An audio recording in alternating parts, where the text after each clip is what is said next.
Hello, this is the third video of chapter 7. Okay, in the previous video, we learned about how the British tried to win over some support over from the locals, but unfortunately, it was not enough, and many people continued to be very unhappy about the British. So in this video, we're going to see how in the 1950s, it led to some riots in Singapore. And we're going to look at two riots. One is the Maria Hertogh riot, and the other one is the Anti-National Service riot. Okay, so the first one, Maria Hertogh riot, as you can see on the right, okay, it's about a story between a girl called Maria Hertogh and her foster mother, Che Amina. Okay, and what is the story about? Okay, the story very simply, okay, you can see on the left, okay, it's about Maria was born, okay, to Dutch. Maria was Dutch, okay, but her mother, Adeline Hertogh, okay, left her to Che Amina to take care of her. Okay, left to Che Amina to take care of her. And Maria was renamed Nadra and became a Muslim, converted to a Muslim. Okay, because Amina thought Mrs. Hertogh don't want Maria anymore. But after that, Mrs. Hertogh tried to reclaim her daughter. Okay, and they went to court in Singapore. They went to sue Amina because Amina don't want to return the daughter. Okay, so the court asked Amina in the end to return Maria to Mrs. Hertogh. Okay, because she's the one that gave birth to Maria. Okay, and while waiting to do so, okay, Maria was also kept in a Catholic convent because the British court thought Maria was Catholic, right? So we put her in a Catholic place. But at that time, Maria has already converted to Muslim since she was with Amina. So many people started to have a lot of bad feelings about this, especially the Malays and Muslims in Singapore. They saw this whole incident as how the British government is breaking up a Malay-Muslim family. They also saw how the British court, the British judges, they were disrespecting Islam, disrespecting the faith of the Muslims, because they put Maria, or rather Nadra, who was already a Muslim, in a Catholic place. They forced her to stay in a Catholic convent. Okay, so many people saw the case as an issue between Islam and Christianity. And many of the Muslims in Singapore were upset because they felt their religion were being disrespected. Okay, as a result, okay, eventually when the judge rejected Che Amina's appeal, many people were very angry for Che Amina, okay, because they thought the British is being unfair, being biased. They were unfairly siding with the Dutch. A lot of people start to think, is it because British and Dutch, they are both Europeans, so they sided with one another? So many people, especially the Malay Muslims, were very unhappy and they reacted very angrily. They attacked many Europeans and Eurasians that day, okay, to vent their anger. So troops have to be sent in, but by the time it was too late, more than 18 people has been killed and over 173 people injured. Okay, what's the whole point of this story about?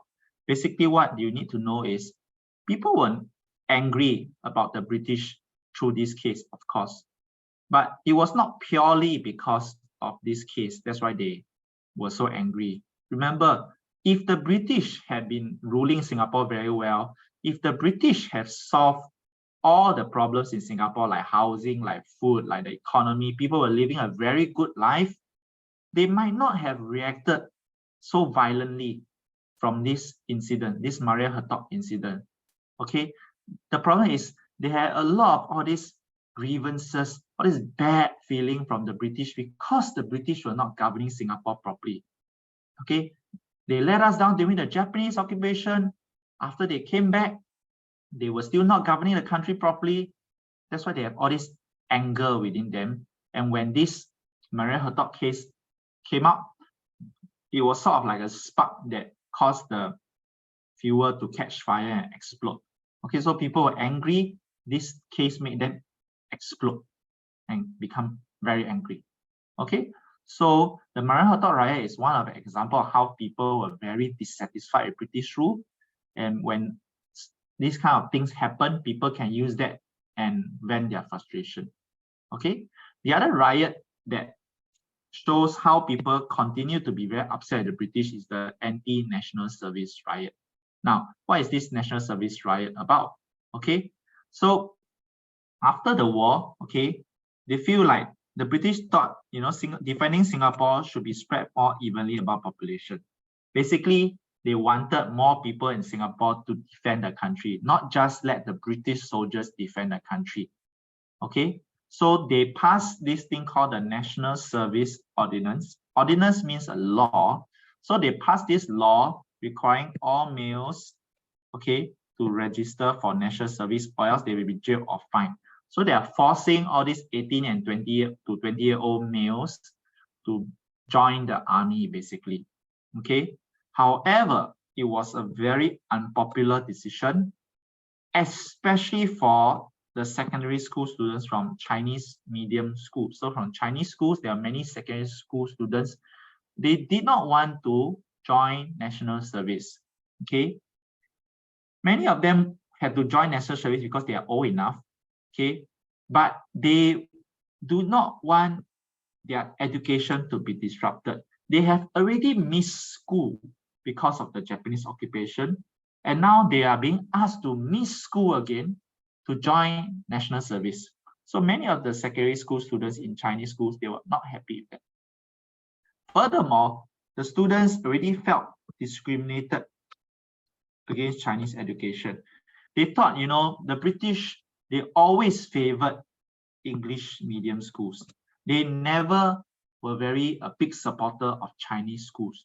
So they always thought, the British government always give more money, give more privilege to English schools.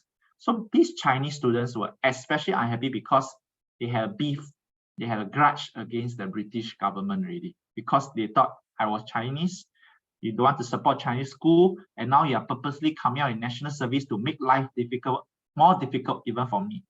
Okay, so many of the Chinese students, they were unwilling to register for national service, okay, because they did not see a point in defending a foreign government, which is the British government. They were not doing very much for them to begin with. Why defend the British when the British is not doing much for you, the Chinese students?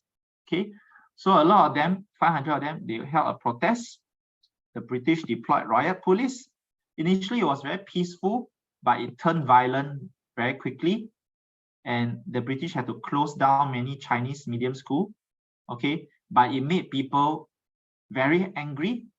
Okay, and thousands of students came out to protest even more. Okay, and there were people who go on hunger strike to show their protest. Okay, as a result, the British then decided, okay, people are really angry. They decided to eventually postpone the national service. Okay, so although the Chinese students got their way this time, they managed to reject national service and cause the British government to withdraw from the national service. Okay, many people became very encouraged. They thought, if we stand united and protest against the British can give way. The British can listen to us. So although this was a start, okay, it shows that people are really unhappy with the British, and they are going to continue to use more riots to make their unhappiness heard and make the British learn to listen to them. Okay, so in the next few sections, you will learn about how the people continue to riot as a way to show their unhappiness towards the government. Okay, so that is all for these two riots that shows how people continue to be very unhappy with the British. Okay, in the next section, we will learn more about how the British respond to the changing attitudes of the locals. The locals are now very fed up with the British. How did the British give the locals some power to make them even more happier, to make them less unhappy? Okay, that will be for the next video.